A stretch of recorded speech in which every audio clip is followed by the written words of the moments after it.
ஆன்மீக சொந்தங்கள் அனைவருக்கும் அன்பான மாலை வணக்கம். நாம் நம்மளுடைய சேனலில் தொடர்ந்து வரக்கூடிய சித்ரா பௌர்ணமியை பற்றின சுவாரஸ்யமான தகவல்களையும், இந்த பௌர்ணமிக்கு பிறகு ஏற்படக்கூடிய முக்கியமான ஒரு சில கிரக மாற்றங்களால் 12 ராசிகளுக்கும் ஏற்படக்கூடிய தாக்கங்களை பற்றியும் தாங்க ஒவ்வொரு பதிவுலையும் ஒவ்வொரு ராசிக்கும் பார்த்துட்ருக்கோம். ஸோ அந்த வரிசையில் இந்த பதிவில் இந்த ராசிக்கு பார்க்க போகிறீங்க அப்படின்னு பார்த்தீங்கன்னா, கன்னிராசினியர்களுக்கு தான் தெரிஞ்சுக்க போகிறீங்க. பொதுவாக மாதம் மாதம் பௌர்ணமி வந்தாலுமே கூட சித்ரா பௌர்ணமி அப்படின்னாலே ஒரு தனி சிறப்பானது தாங்க. நம்மளுடைய பாவ புண்ணிய கணக்குகளை எழுதக்கூடிய சித்திரகுப்தரை இந்த நாளில் வழிபாடுகள் செய்கிறது ரொம்பவே சிறப்பானது. அதனால் நிறைய பேர் பார்த்திங்கன்னா இந்த நாளில் சித்ரா பௌர்ணமி வழிபாடுகள் செய்கிறது உண்டு. உங்களுக்கு சித்ரா பௌர்ணமி வழிபாடு செய்யக்கூடிய பழக்கம் இருக்கா அப்படின்னு மறக்காமல் வந்து கமெண்ட் பண்ணுங்கள். சித்ரா பௌர்ணமி அப்படின்னாலே நம்ம எல்லாருடைய நினைவுக்கும் வரக்கூடியது சித்திரகுப்தர் தாங்க. யமதர்ம ராஜாவினுடைய கணக்காளராக இருக்கக்கூடிய இவர் சிவசக்தியினுடைய ஒளியினுடைய ஆற்றலால் வந்து பிறக்கப்பட்டவர். ஸோ இவருக்கு நிறைய சக்திகள் இருக்குது. ஸோ நம்முடைய பாவங்கள் குறைத்து புண்ணியங்கள் சேரணும் அப்படின்னா இந்த நாளில் இவரை வழிபாடுகள் செய்கிறது ரொம்பவே சிறப்பானதாக இருக்கும்.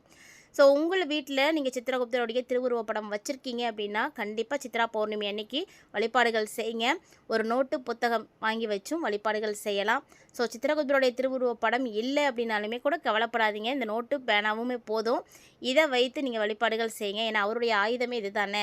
இதை வைத்தும் நீங்கள் வழிபாடுகள் செய்தாலும் அதற்கான பலன்களை கண்டிப்பாக அடைய முடியும். நம்முடைய பாவங்கள் தீர்ந்து நமக்கு நல்ல வாழ்க்கையில் முன்னேற்றங்கள் கிடைக்கிறதுக்கான நல்ல வழிவகை செய்யக்கூடிய இந்த நன்னாளை யாருமே வந்து மிஸ் பண்ணாதீங்க. ஸோ இது உங்களுக்கு கிடைச்சிருக்கக்கூடிய ஒரு அருமையான சான்ஸுங்க. இந்த நாளில் நம்ம சித்திரகுப்தரை வழிபாடுகள் செய்கிறத தாண்டி சிவபெருமான் வழிபாடுகள் செய்கிறது ரொம்பவே சிறப்பானதாக இருக்கும். அது மட்டும் இல்லாமல் தேவர்களுடைய தலைவனாக இருக்கக்கூடிய இந்திரனையும் இந்த நாளில் நீங்கள் வழிபாடுகள் செய்யலாம். இந்திரனை வழிபாடுகள் செய்கிறதுனால உங்களுக்கு பார்த்திங்கன்னா செல்வ செழிப்புகளானது வந்து சேரும். ஸோ இந்த மாதிரி நிறைய வழிபாடுகளோட இந்த பதிவில் நம்ம கிரக மாற்றங்கள் என்ன, அந்த கிரக மாற்றத்தால் என்ன மாதிரியான பலன்களை எல்லாம் வந்து கன்னிராசினியர்கள் அடைய போகிறாங்க அப்படின்றதையும் தொடர்ந்து பார்க்க போகிறோங்க. வீடியோக்குள்ளே போகிறதுக்கு முன்னாடி நீங்கள் இன்னும் நம்ம சேனலை சப்ஸ்கிரைப் பண்ணாமல் இருக்கீங்க அப்படின்னா மறக்காமல் சேனலை சப்ஸ்கிரைப் பண்ணிக்கோங்க. கூடவே பக்கத்தில் இருக்கிற பெல் சிம்பிளையும் கிளிக் பண்ணிக்கோங்க. அப்போ தான் நாங்கள் போடக்கூடிய வீடியோக்கள் எல்லாமே உங்களுக்கு நோட்டிஃபிகேஷன் உடனுக்குடன் வந்து அடையும். நீங்களும் பார்த்து பயன்பெறலாம். வாங்க வீடியோக்குள்ளே போகலாம். வரக்கூடிய சித்ரா பௌர்ணமி பார்த்திங்கன்னா 1000 ஆண்டுகளுக்கு பிறகு நிகழக்கூடிய அபூர்வ கிரகமைப்புகளோடு வந்திருக்குங்க. ஏன்னா இந்த பௌர்ணமி பார்த்திங்கன்னா ரொம்ப வருஷத்துக்கு அப்புறமா வெள்ளிக்கிழமையோடு இணைந்து வந்திருக்கு. ஸோ இந்த நாளில் கன்னிராசி நேயர்களுக்கு பார்த்திங்கன்னா பல சாதகமான மாற்றங்களை வந்து அள்ளி கொடுக்க இந்த கிரகங்கள் வந்து காத்துட்ருக்குன்னு தான் சொல்லணும். ஸோ புதனுடைய ஆதிக்கத்தில் இருக்கக்கூடிய உங்களுக்கு இந்த ஒளியினுடைய ஆற்றல் எந்தெந்த விதங்களில் நன்மைகளை தரப்போகுது அப்படின்றத தான் இப்போ நீங்கள் பார்க்க போகிறீங்க. ஸோ கன்னிராசிக்காரங்க இந்த பதிவை பார்த்துட்ருக்கீங்க அப்படின்னா மறக்காமல் வீடியோக்கு ஒரு லைக் பண்ணிக்கோங்க. தொடர்ந்து இந்த பதிவை நீங்கள் பார்க்கறதோட மட்டும் விட்டுறாமல் உங்கள் நண்பர்கள் மற்றும் உறவினர்கள் மத்தியிலையும் ஷேர் பண்ணி விடுங்க. அவர்களும் பார்த்து பயன்பெறட்டும். கன்னிராசினியர்களை பொறுத்த வரைக்கும் இந்த கிரக மாற்றங்களால் நீங்கள் என்னென்ன விஷயங்களில் வந்து முக்கியமான மாற்றங்களை பார்க்க போகிறீங்க அப்படின்னா, ஃபஸ்ட்டு வந்து பொருளாதார முன்னேற்றத்தை நீங்கள் பார்க்க போகிறீங்க. ஏன்னா இந்த பௌர்ணமிக்கு பிறகு உங்களுக்கு எதிர்பாராத பணவரவுகள்லாம் இருக்குது. ஸோ உங்களை தேடி வருங்க. பழைய கடன்கள் வச்சுருக்கீங்க, இல்லைன்னா நிலுவையில் எங்கேயும் காசு நின்றுட்டுருக்கு அப்படின்னா கூட அது சார்ந்த பிரச்சனைகள் எல்லாமே இப்போ ஒரு முடிவுக்கு வரப்போகுது அப்படின்னு தான் சொல்லணும்.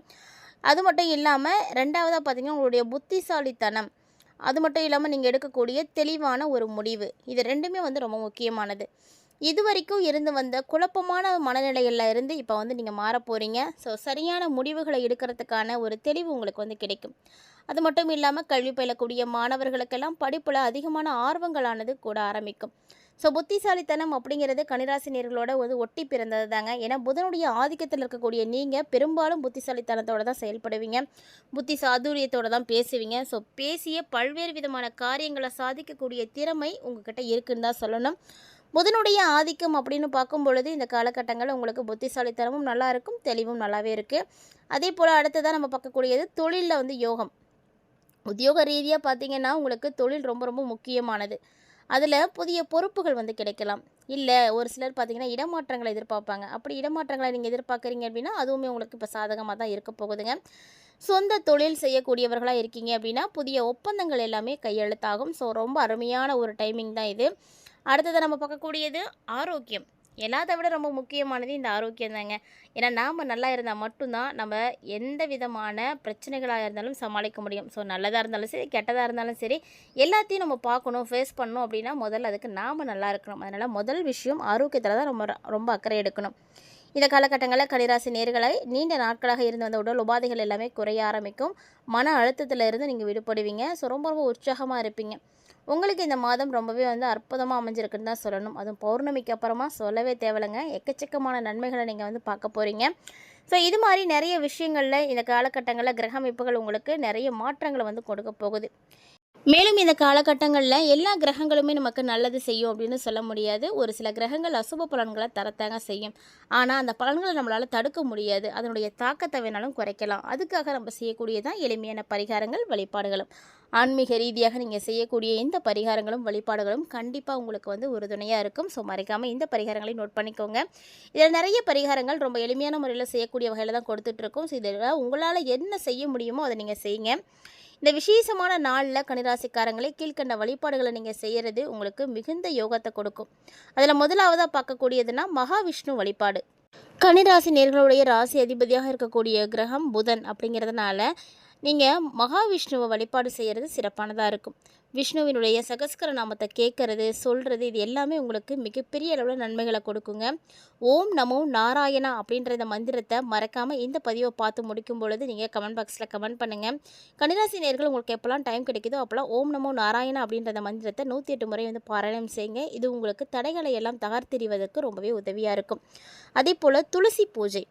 இது பௌர்ணமியில் மாலை நேரத்தில் வீட்டுடைய துளசி மாடம் வச்சுருக்கீங்க அப்படின்னா அங்கே போய் நீங்கள் துளசி மாடத்துக்கு வழிபாடுகள் வந்து செய்கிறது ரொம்பவே சிறப்பானதாக இருக்கும். தீபம் ஏற்றி வழிபாடு செய்யுங்க. துளசிக்கு நீர் ஊற்றுங்க. அந்த துளசி மாடத்தை நீங்கள் 3 முறை வந்து வலம் வருவது குடும்பத்தில் உங்களுக்கு லக்ஷ்மி கடாட்சத்தை வந்து பெருக்கி கொடுக்கும். ஸோ கன்னிராசிக்காரங்க வீட்டில் யாருடைய வீட்டிலலாம் நீங்கள் துளசி மாடம் வச்சுருக்கீங்கன்னு கமெண்ட் பண்ணுங்கள். ஸோ இல்லை அப்படின்னாலும் கண்டிப்பாக வைத்து இனிமேட்டுக்கு வழிபாடுகள் செய்யுங்க. அது உங்களுக்கு ரொம்ப ரொம்ப சிறப்பான பலன்களை கொடுக்கும். ஸோ கன்னிராசி நேர்களை பொறுத்த வரைக்கும் புதன் அப்படின்னாலே உங்களுக்கு உகந்த நிறம் பச்சை தாங்க. ஸோ பச்சை நிறத்தை நீங்கள் அதிகமாக பயன்படுத்திக்கோங்க.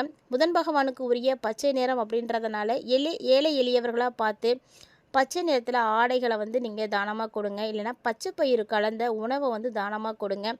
இது உங்களுக்கு என்ன பண்ணுன்னா கிரக தோஷங்களை வந்து போக்கி கொடுக்கும். உங்களுடைய ராசிக்கு அதிபதியாக இருக்கக்கூடிய தானியம் இந்த பச்சை பயிறு தான். அதனால் புதன் பகவானுக்கு உரிய நிறமான பச்சை நிறத்தை நீங்கள் அடிக்கடி பயன்படுத்துங்க. ஒரு சின்ன கைக்குட்டையாவது உங்களுடைய பச்சை நிறத்தில் உங்கள் கூடவே இருக்கிற மாதிரி பார்த்துக்கோங்க.